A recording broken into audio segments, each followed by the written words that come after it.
Hey everyone, I'm working to hit 1,000 subscribers and I need your help to get there. If you enjoy this content, please hit that subscribe button right now. It starts, as so many Blue Jay stories seem to, with tension hanging in the air like unfinished business.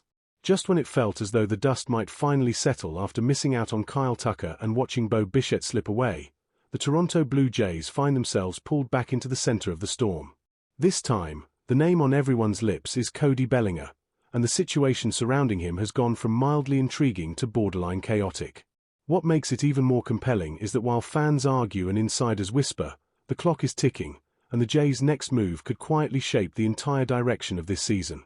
Welcome back to the Blue Jays Report, because there is a lot to unpack, and you'll want to stay right here until the very end. Before we dive into the chaos, I have to say this. The support you've shown recently has been nothing short of incredible. Every like, every comment, every subscription genuinely matters, and if you haven't already, take a second to like the video, share it with another Jays fan, and subscribe to the Blue Jays Report. It helps more than you know, and it keeps this channel pushing forward. Now, let's address the divide in the room, because Blue Jays fans are split right down the middle when it comes to Cody Bellinger. Some see a former MVP, a defensive weapon, and a left-handed bat this lineup desperately needs. Others see a risky contract, streaky production, and a player who might be more illusion than solution. What everyone agrees on, though, is that this situation keeps getting stranger by the hour. Late last night, Jon Heyman dropped a tweet that sent the baseball world scrambling, revealing that Bellinger is weighing interest from the Yankees, the Mets, and 2 other teams. As of now, those 2 mystery teams remain unnamed, but even that uncertainty tells its own story. The Yankees, unsurprisingly, are viewed as the frontrunners. They've been circling Bellinger like a familiar shadow, confident in their offer and seemingly content to wait him out. But here's where things get interesting. The longer this drags on, the more leverage shifts. Scott Braun reported that the Blue Jays could quite easily outbid the Yankees if they truly wanted to. New York, according to multiple reports, believes they've put a strong offer on the table and don't feel pressured to escalate. And that stubbornness, that refusal to blink, might just open the door for Toronto. At the same time, there's a growing sense of uncertainty around how serious the Blue Jays actually are. This is where the story becomes layered, almost contradictory. The Jays have had chances at Bellinger before. They could have pursued him in trades with the Dodgers. They could have engaged more aggressively when he was with the Cubs. And now, here they are again, with free agency offering a clean slate. Yet, there's a lingering question of whether this front office truly loves the player enough to commit the kind of money being discussed.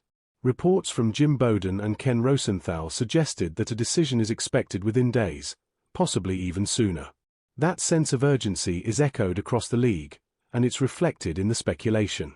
Gary Sheffield Jr. summed it up perfectly, saying his brain tells him Yankees, but his gut whispers Blue Jays, throwing out a hypothetical 7-year, $210 million deal that instantly makes you wince. That number alone raises uncomfortable questions. If the Jays are willing to go to that length and price for Bellinger, why wasn't similar urgency shown earlier with Bo Bichette? This is where hindsight begins to creep in, and it's dangerous territory. The Blue Jays did swing early this offseason. They pursued Kyle Tucker aggressively. They moved quickly on Dylan Cease. They landed Kazuma Okamoto and Tyler Rogers. On paper, it's been a solid winter, arguably a B+. But the absence of Bo Bichette still looms large, and the idea that money might now be freed for Bellinger naturally frustrates fans who wonder what might have been.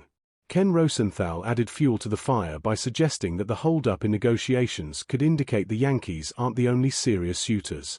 He, too, expects a resolution this week. And while logic suggests Bellinger returning to New York on a 5-year deal remains the most likely outcome, his camp is reportedly pushing for 6 or even 7 years, with opt-outs sprinkled throughout like escape hatches. That's a big ask for a player whose career has been anything but linear. Here's the thing, though. Strip away the contract talk, and Cody Bellinger does make sense on this roster.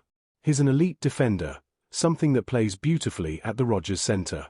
He's a left-handed bat with power, patience, and postseason experience. Yes, Yankee Stadium helped inflate some of his numbers last season, but talent doesn't vanish when the fences move back. Slot him into left field, move pieces around, perhaps even flip Nathan Lukes for bullpen help, and suddenly the lineup looks deeper, more balanced, more dangerous. The contract is the sticking point.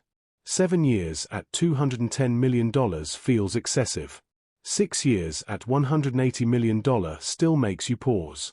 But baseball, especially modern baseball, isn't played in a vacuum.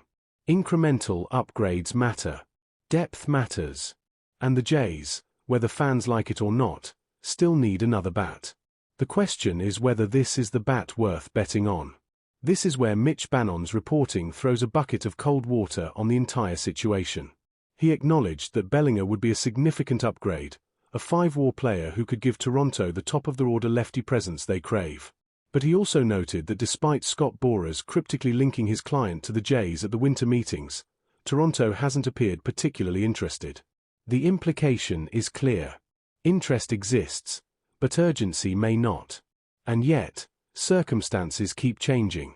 Just last night, the Mets altered the entire landscape by trading for Luis Robert Jr., sending Luis Angel Acuna and Drew Gilbert the other way. It's a sharp, decisive move that officially removes New York from the Bellinger sweepstakes. One less bidder. One less variable. And suddenly, the mystery teams matter even more. Are the Dodgers lurking? Are the Jays quietly waiting? Or is this simply a 2-team game of chicken between Toronto and New York? What this Mets trade also reveals is something equally important. The trade market is buyer-friendly. That deal, in isolation, looks like excellent value for New York. And if that's the temperature of the market, you can't help but wonder what else is out there.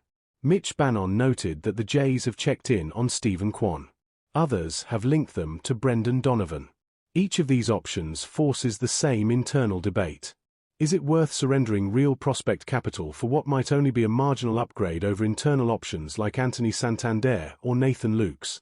Internally, the Jays believe in their guys. That's clear. But from the outside looking in, incremental improvement across multiple positions can be the difference between contending and watching October from the sofa. It's a delicate balance between patience and ambition, and this front office is walking that line in full view of an impatient fan base. As we start to wrap this up, there's one more thread worth pulling, and it's a surprisingly hopeful one. With Bo Bichette officially a Met, it truly feels like the end of an era. He arrived in Toronto as a bright-eyed prospect and leaves as a star, his chapter now closed. But every ending makes room for a beginning, and that beginning might just belong to Kazuma Okamoto. Early projections have Okamoto sitting near the top of rookie WRC Plus rankings, with a projected 110. If that holds, or even improves, the impact could be enormous. Pair that with a strong season from Santander, a bounce back from Springer, and continued growth from players like Lukes, and suddenly the narrative changes. The margin for error is thin, yes, but the upside is real. This is what makes the coming days so fascinating. The Blue Jays don't have to make a move, but they might. They don't need Cody Bellinger, but he could change the shape of the roster. They don't need to rush, but baseball rarely rewards hesitation. Whatever happens next, one thing is certain. This story isn't finished yet. So make sure you're subscribed to the Blue Jays Report, because when the next domino falls, we'll be right here breaking it all down. Like the video, share it with a fellow fan, and let me know in the comments how you're feeling about this team as we inch closer to the season. Thanks for watching, and I'll see you next time.